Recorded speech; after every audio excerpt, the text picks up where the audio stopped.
What's up, guys? I have two 2026 half-ton trucks, Bighorn, XLT, and I had to do a comparison because Ford really does have a better interior design for the XLT, and I want to show you guys that up against this Ram because I feel like they have the best interior for this trim level comparison. So I borrowed these trucks from Ken Garff, Chrysler Jeep Dodge Ram here in West Valley, and the Ford store is right next door to it. I'll put the name of the guys you need to talk to here if you would like to buy these trucks. Josh is over at the Chrysler side, Ken's over at the Ford side. Let's go ahead and check out the window stickers, starting with the Ram, and then I'll show you guys the Ford. So on the Ram, you guys will see this truck has a base price of $52,380. And this one has the black paint. Here's a short listing of the standard features, but the options are right here. So you guys will see that paint is additional cost. Bed utility gives you a lot of nice features here. Night edition package is $14.95. Bighorn level 2, $28.75. And it continues on this side. Alright. Now this truck also has all-weather mats, $392. Gives this truck max tow, and it does have the V8 option for $3,000 basically. Multifunction tailgate, trailer brake controller. Destination is $21.95 for a total price of $65,105. Here is the Ford. I figured I'd just go ahead and bring it over here so you guys can see it.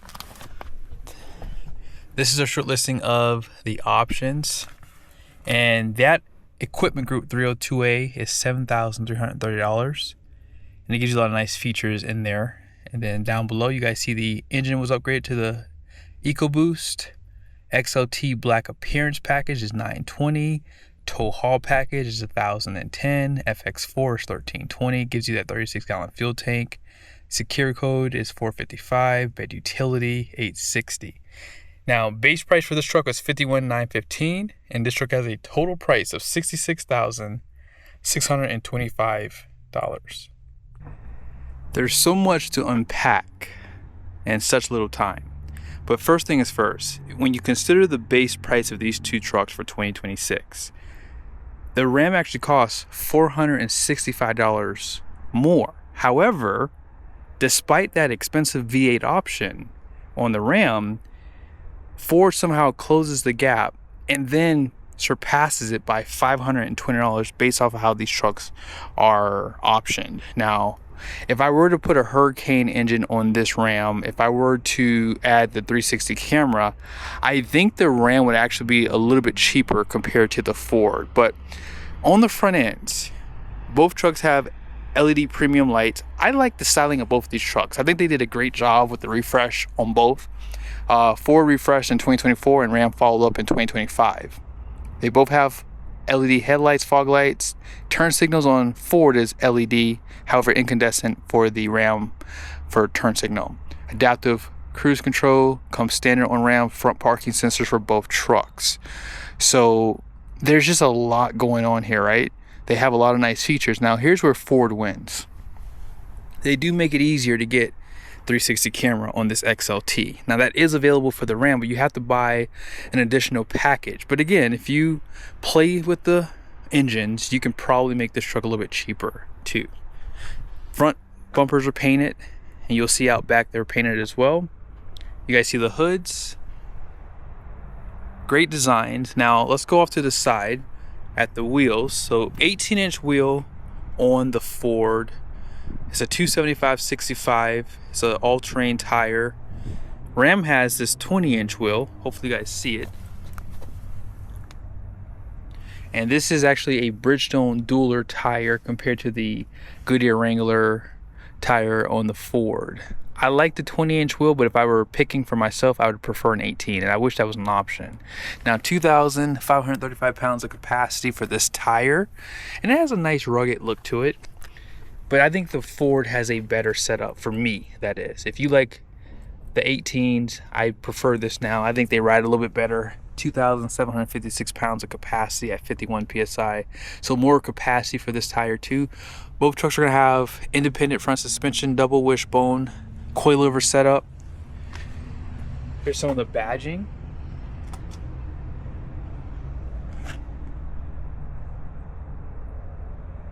On that Ram, all blacked out. Now I do like the mirror caps on the Ram. They just give you this regular plastic.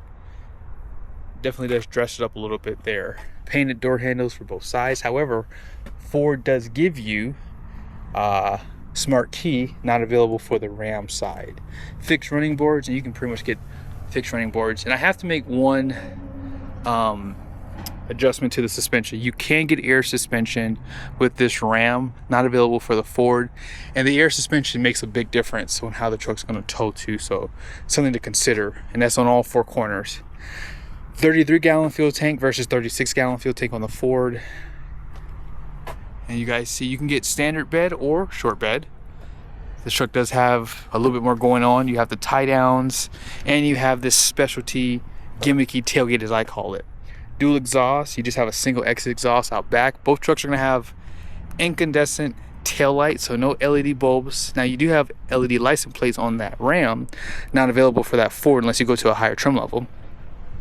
So let's unpack this tailgate and some of the features. So right here, boom, you do have a step right there, and this tailgate is assisted on the bighorn. As far as the XLT for Ford, let's see. Is it assisted? If you watched my last video, you would know it was. Now, if you want to use this step, they do have this. Personally, I like this better. Now, when the tailgate is down, that step does not work here. So, what you would have to do is this, and guess what? Now you can hold on to the tailgate right here. You can step in. You have tie downs. That's available for the Ford too. Bed lights. Now this truck does have 400 watts of power. That Ford over there has 400 watts of power. They both have power sliding rear glass, defrost, all that good stuff. Now the tailgate does also open on this side too, right? So this is nice, and I believe you can get the gimmicky tailgate on the Ford's XLT. Maybe if I remember, I'll put it in the video here right now to show that to you. But yeah, this is pretty cool. It's a nice thing to have. Now just below, you guys will see there's your temporary spare tire. Does not match what's on the truck. Now this truck had the 392. It does come standard with the 355, and you can get a locker on the Ford side of the house. Let's go ahead and put this down. So you have to do this first, and then number 2, and number 3. So just a little bit more intuitive for this one. They both give you a light that shines down for your class 4 hitch, and they both have that.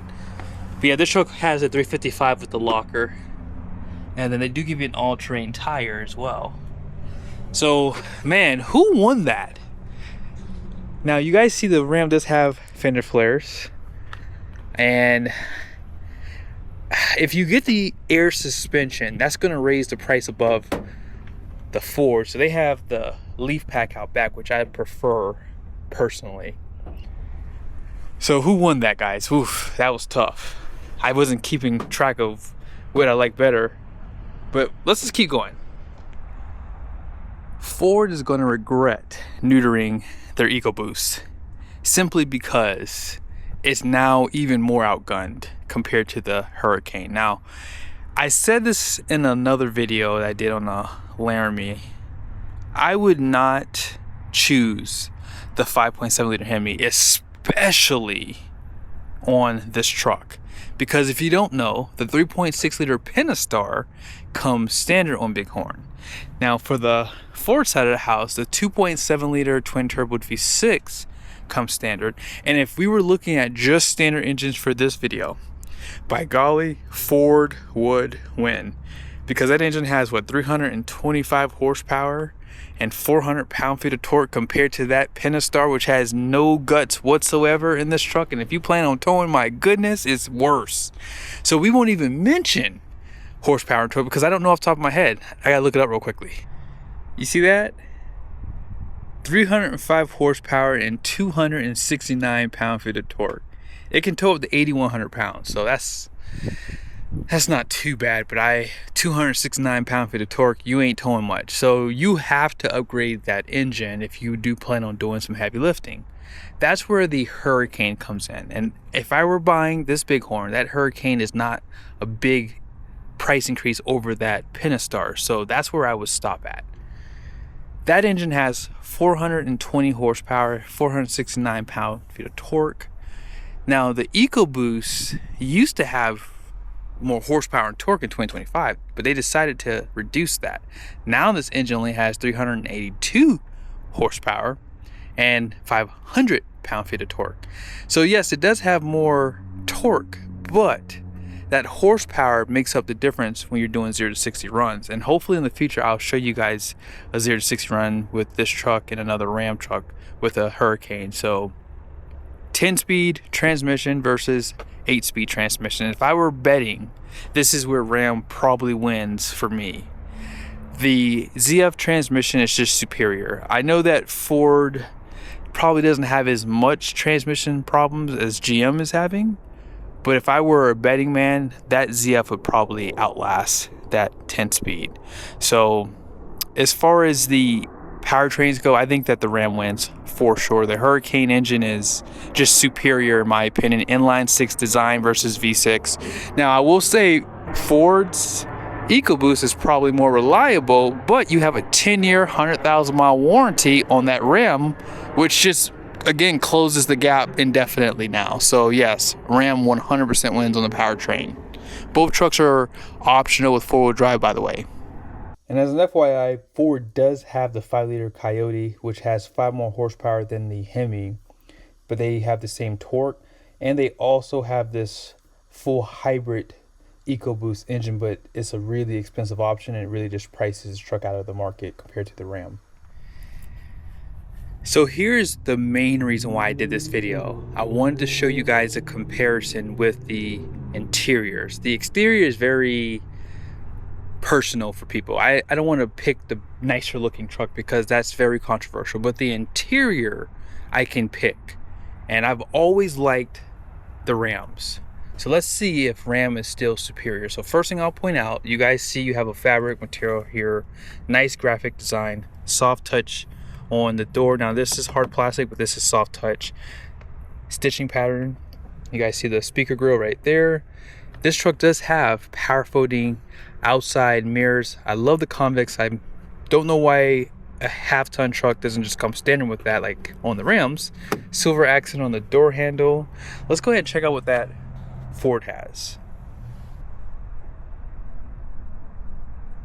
It's safe to say that Ford is definitely rocking a nicer interior for this XLT, because on the HD, or really they call it Super Duty side, it's not that nice for the XLT in my opinion. Soft touch stitching there. Auto up and down for the front windows. However, it does not have power folding mirrors, something that you would think it would have. You guys see the speaker grill. Now, as far as seat comfort goes, you guys see this truck does have a power driver seat, and that's 10-way, including lumbar support. You can adjust the front and back of the seat cushion, and Ford does a good job with their seats. I like the graphic design on this seat. No tilt headrests on this truck. Let's check out what that Ram has. Ram 2 has a power seat, including lumbar, and front and back of the seat is power. You can lift it, lower it, more adjustability, which is good. You guys see this bowstring? What do you guys think about the graphics on these seats? I like both of these seats. Like, it's really hard. Now, tilt headrest, they both have a tilt and telescoping steering wheel, automatic headlights. Now, this truck does have power pedals down below. Let's see if that Ford does. No power pedals on this truck. 12-inch screen right here, 12-inch right there. Dual climate control, heated seats out front, center console, black liner for the roof. You guys see there, and right there you can see that you have a place for your sunshades, power sliding glass out back, and LED interior lights. Let's see what that Ram has starting here. Ram has the analog gauges, and most people are going to probably like that better, but it does have the 7-inch screen, which I believe is an option on this truck. Now, both trucks have hard plastic on the top of the dash. This does have an Alpine sound system too, so it's going to have a better sound system compared to that Ford. HomeLink is a part of this truck. You guys see right here, they do illuminate your vanities, and this just looks a little bit nicer on the Ram too. Place for your sunshades. You can slide that rear glass just like you saw on that Ford. Now this screen, 12-inch, is an upgrade. 8.4 would be the standard. You do have a power plug up here. Ford does not give that to you, by the way. Wireless charger for your phone. Tons of USBs, and I like their center console the best. They have the best of the best. This slides, right? You have deep storage here, deep storage there, 115 volt power plug. Let's see what that Ford has. You can lock this, which I do like. And you have deep storage, 2 USBs in this area. This removable tray that slides, it's nice. And you have open storage right there, 2 more USBs. I like Ram's better. This is nice though, but Ram's better. Now, did the Ram have dual climate control? I did not check that. You guys see the dash, hard plastic as I said, no power plug up there.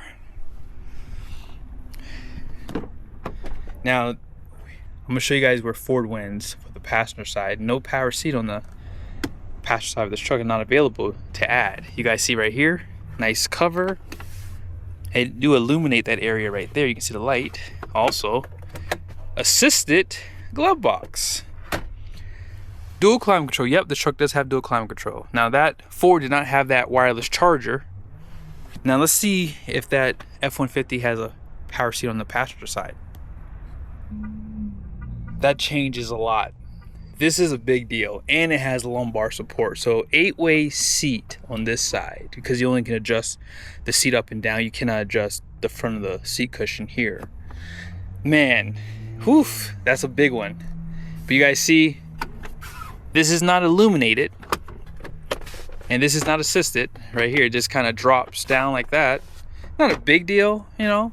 And you have some more power plugs right here. So they both have this guy, house style plug. This is 120 volt versus 115 volt, 12 volt plug. Now out back, here's where I think it's kind of a toss up, right? 60/40 bench. This truck does not have the storage below the seat. However, it does have seat back pockets. It also does not have an armrest, right? Both trucks have that black liner. I think I mentioned that already, right? Cup holders, USBs, another 120 volt power plug, flat floor surface. This cab is definitely a decent size, but I think Ram's is bigger. Let's see if I'm right. I put that seat back a little bit more just so you guys can see. This is a bigger cab. The floor sits a little bit lower compared to the Fords, by the way, too. I don't know if you even noticed that. It sits lower, and they provide the armrest.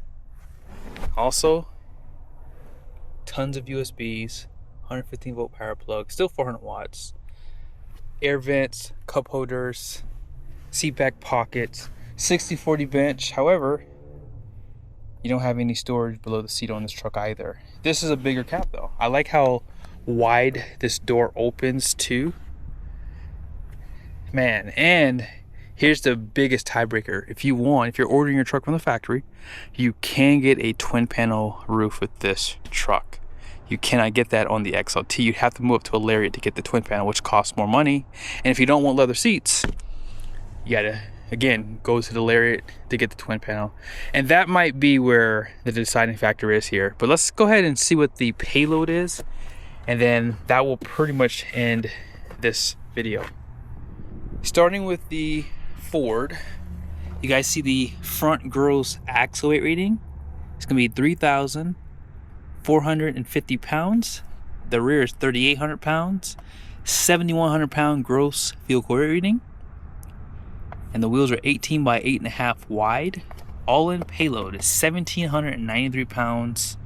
That's pretty big. 35 psi all the way around. Ram does have a axle rating out front at 3,900 pounds and 4,100 pound rear. 7,100 pound gross vehicle weight reading, just like that Ford. The wheels are 20 by 9 wide. All-in payload is 1,486 pounds. Tire pressure is 39 psi all the way around. So you do take a hit with this truck on payload. But I have to admit, I know some of you guys think I'm a Ram fanboy. I think the Ram won this one today. I think it did. And the only thing that I really liked about that Ford was that it did have the power seat for the passenger side, because I love my wife, and if I bought a truck and couldn't give her lumbar support, she would be mad at me. So if my wife was here, she would pick the Ford truck for sure, just because of that one thing. So yes, we would have to have a fight here to figure out which truck we want, because Ram decided not to give you a power seat on the passenger side. They should make that an option. I think that should definitely be an option. But let me know your guys' thoughts down below. Which truck did you like? Which truck would you pick? I feel as though the Ram won this because of just some of the things that you can get. And I like the way that Ford packages their trucks better. You can get that locker a lot easier compared to the Ram, because you have to get an off-road package. And it's just, Ram, the price can go up really quickly depending on how you package it. But yes, I think that Ford is this better package. If I were buying a truck, like if I needed one today, I could probably pick a Ford truck quicker than I can pick Ram, because there's just so many features I would like to see. And like I said, Hurricane, and I probably would get that twin panel with this big horn too. I think I would pick that with the Hurricane and be done. But I hope you guys enjoyed the video. Be sure to subscribe to the channel if you haven't done so yet. Make sure your bell notifications are on. And if you want me to do any other comparisons truck-wise, just let me know. Ford and Ram are right next to each other, so it's a little bit easier later.